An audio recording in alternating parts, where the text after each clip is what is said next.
What is up guys, Morton here from SteamFirst.com with a review for Spy Chameleon RGB Agent, a puzzle game developed by Unfinished Pixel and released June 11th, 2014 on Steam for $5.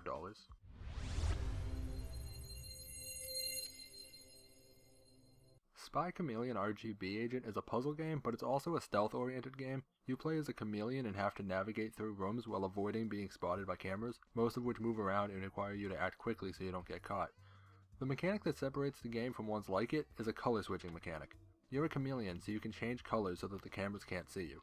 Basically, this just means if there's a red carpet on the ground, you need to change your color to red, and then you can stand on it without being seen. It's interesting for a bit, but it gets pretty redundant pretty quickly.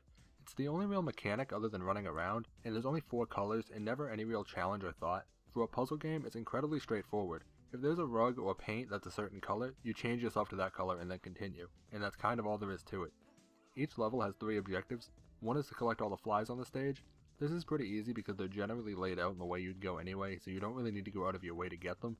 The second objective is to get all the ladybugs. These are usually out of your way and are a bit more difficult, but still not all that hard.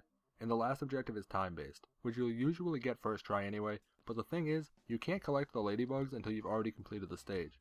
So it forces you to play every level at least twice in order to collect everything. Sometimes you'll need to play the level a third time too in order to beat it fast enough, which just feels like a chore more than anything else. And that's kind of a good way to describe the levels in general. They're fun at the start, but one gameplay mechanic can't carry a game all the way through. It's not bad, but the levels aren't very difficult and don't require much thought, and making us play them 2 or more times isn't doing the game any favors. Oddly enough though, you can skip levels. In fact, you can skip almost all the levels in the game if you want to. I never quite understood that mechanic. Paying for a game and then skipping all the content doesn't make a lot of sense to me. Anyway, another thing that struck me as interesting about this game is that it recommends using a gamepad to play it, and I sometimes take that as a challenge.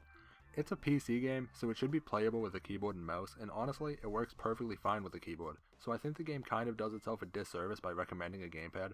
You move with WASD, and then you switch colors with UIOP. Now admittedly, switching colors is kind of awkward at first because those aren't normal keys to use for anything, but after a few levels it feels a lot better, and it's not all that fast paced, so you don't need to worry about quickly switching between colors. Overall, the gameplay isn't terrible, it just really isn't all that fun either. After a while it starts to get pretty redundant, the levels don't have all that much variety, and with only one mechanic it's pretty easy. But that being said, I think the game would be great for kids, because they'll have a harder time with the gameplay, and replaying the same levels over and over might be more tolerable if you do it spread out over days instead of playing the whole game in about an hour. By the way, the game's only an hour or so long unless you try to get all the achievements. Gameplay gets a 3 out of 5. It certainly could have been a lot worse, but at the same time it gets old pretty quickly. Graphics are another reason I think the game would be good for kids. The art is very cartoony. Now this isn't bad, in fact I actually really like the graphics. I think it looks perfect for the style of game it is. Everything is easy to distinguish, it's also simple to tell where the cameras are facing and what color you should be. The graphics get a 5 out of 5, I really can't think of anything to complain about with the graphics, they're ideal for this game.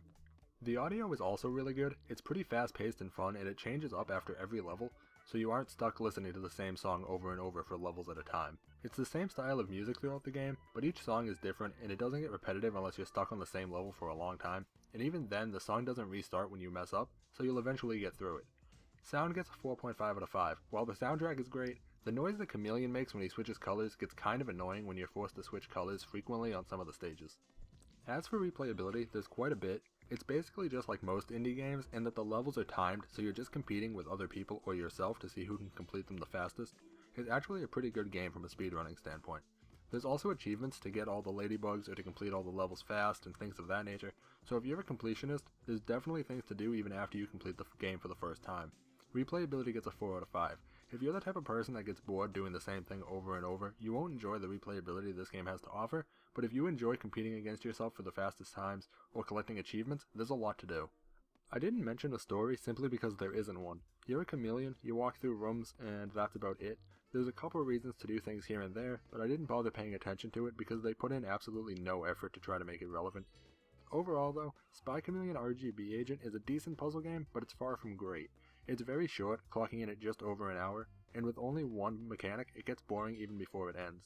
All the puzzles just have one solution, which is to be the right color at the right time, and after 50 levels, you pretty much don't need to think about it anymore. But because it's so short, it's hard to really be that bothered by the repetitiveness. Spy Chameleon RGB Agent gets a 3.5 out of 5 overall. If there was more variety in gameplay or more difficult challenges, I think it would be a lot more fun. but for only $5, it's worth playing if you'll enjoy trying to get all the achievements, or if you're looking for a good game for kids.